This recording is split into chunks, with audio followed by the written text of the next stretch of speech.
lakini kiukweli hapana, siwezi kuombea. Basi kama uombei, naamini leo Yanga tutakwenda kushinda kwa ushindi mnono sana. Lakini wanasema usiingie matokeo uwanjani, na hiki ndicho ambacho wewe unakionyesha hapa. Mara nyingi dabi za Kariakoo zinamliwa uwanjani, si nje ya uwanja kama hivi. Unapokuwa na imani kubwa, ikitokea matokeo ya tofauti na hapo, pressure inapanda na kuwa kubwa.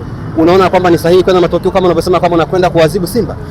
Ikitokea Simba ama Yanga inacheza na timu kama Real Madrid au Barcelona, nafikiri hili kinachotokea. Yaani hata kama mkiomba mkasali mkaenda kwenye mizimu, lakini ukubwa wa timu. Unajua ukiangalia Yanga hata mechi ya mwisho ambayo tumecheza na Simba tukatoka 2-2. Simba alitangulia kwa magoli mawili, lakini mwisho wa siku tukafanya comeback, na pengine changamoto za Dube tu ilikuwa mechi tunashinda. Kwa hiyo sio imani, uhalisia ni kwamba timu ya Yanga imesheni kila. Unajua kwa namna Yanga sasa hivi ilivyo, unaweza hata ukampa mtu wa Simba, hata kocha wa Simba kwambia haya, panga kikosi kicheze na wewe, bado tunafungwa. Yaani hata mtu wa Simba akipanga kile kikosi cha Yanga bado, kwa sababu yani eneo tu la mbele pale tuna mastreka 4, afu watu wote wana njaa, midfield za kutosha, mabeki wa kutosha, tunafungwaje na timu ambayo inajiungaunga? Ongezeko la mwalimu kwenye kikosi chenu lina faida yoyote ile, ama pengine ni usajili wa mihemko kama ambavyo inakuaga kukomoana Simba na Yanga? Una mantiki, kwa sababu ukiangalia kwa mchezaji mzawa, yeye ndio mchezaji ambaye anaonekana kwamba ana uwezo kwenye eneo la mbele, na faida kwa sisi Yanga na faida kwa national team vile vile, kwa sababu tunakwenda kumtengeneza mchezaji ambaye ataweza kutusaidia kwenye AFCON ya 2027. Kwa hiyo ni ongezeko zuri kwenye kupata nafasi kwenye timu, inategemea na namna ambavyo atapambania namba. Sasa hivi mchezaji Yanga hachezi kwa sababu ya jina lake. Hata huyo Peter Shaulile asipoonyesha uwezo anaweza kaka nje tu.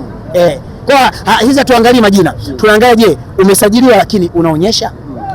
Pengine sasa Selemani Mwalimu anakwenda kupambana kama sio kuchuana na wachezaji wenye hadhi za juu. Unapomtaja Shalulile ni mchezaji ambaye anafahamika Afrika, hakuna asiyemjua. Lakini pia kuna Sheikh Tole, tunaona pale ni ingizo jipya. Mzize tayari naye amesharudi kwenye hali yake ya kawaida ya kiafya. Unahisi namba ya Mwalimu pale itakuwepo, na pengine atakwenda kusugua benchi na mwishowe tutakuja kumuona tena anakimbia Singida? Namba ya Mwalimu iko kwa Shalulile.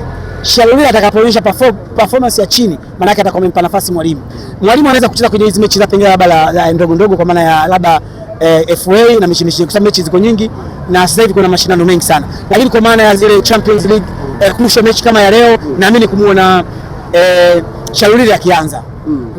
Ina maana tusitarajie kumuona Mwalimu akianza kwenye mechi za klabu bingwa na mechi kubwa. Hata kama ungekuwa kocha, unaweza vipi kumwanzisha Mwalimu wakati una Shalulile ambao umemtoa kwenye timu kubwa, kashacheza michuano mikubwa, utakuwa Mwalimu wa ajabu. Maana yake kiwango chake hakikizi kucheza kwenye mechi kubwa akiwa Yanga. Nani huyo Mwalimu? Mwalimu ana uwezo wa kuchezea Yanga endapo Shalulile ana changamoto, pengine ufungaji wake wa kubahatisha, au atakuwa labda na kipindi kibovu cha kucheza labda, lakini kwa maana kusema kama yeye ni striker namba moja kwa Yanga, hapana. Kwa hiyo tutarajie kumuona Mwalimu akicheza uwanjani kwenye mechi kubwa. Shalulile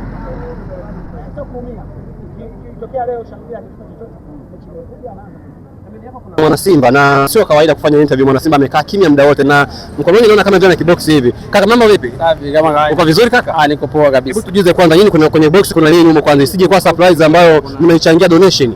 Hii surprise bwana, kuna watu wa Simba tunapa surprise leo, kwa sababu leo ushindi tunao. Yaani tulipoishia ndipo tunapoanzia.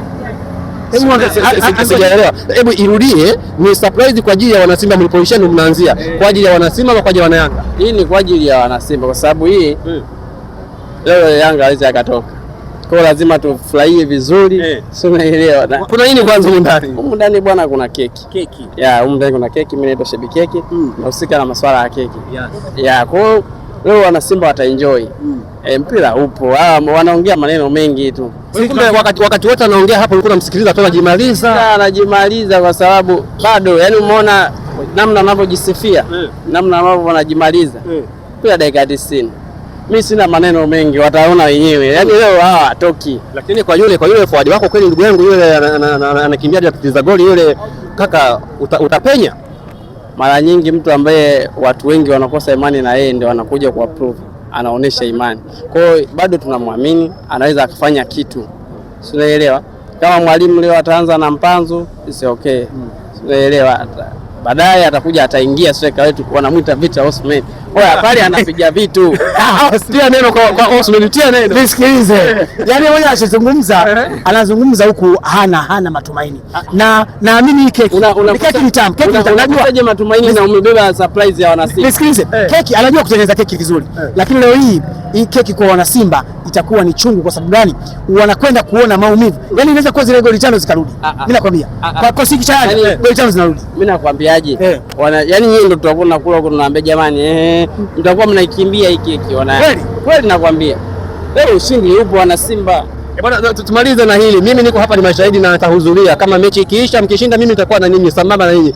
Bwana, hao ni mashabiki wa Simba na Yanga ambao wameendelea kutambiana hapa nje ya kivuko hiki cha feri kuelekea visiwani Zanzibar kwenye mechi kubwa ya ngao ya jamii, ikiwa ni ufunguzi wa ligi kuu soka Tanzania bara NBC msimu wa 26-27. Mimi ni Josephat Emily Juma, endelea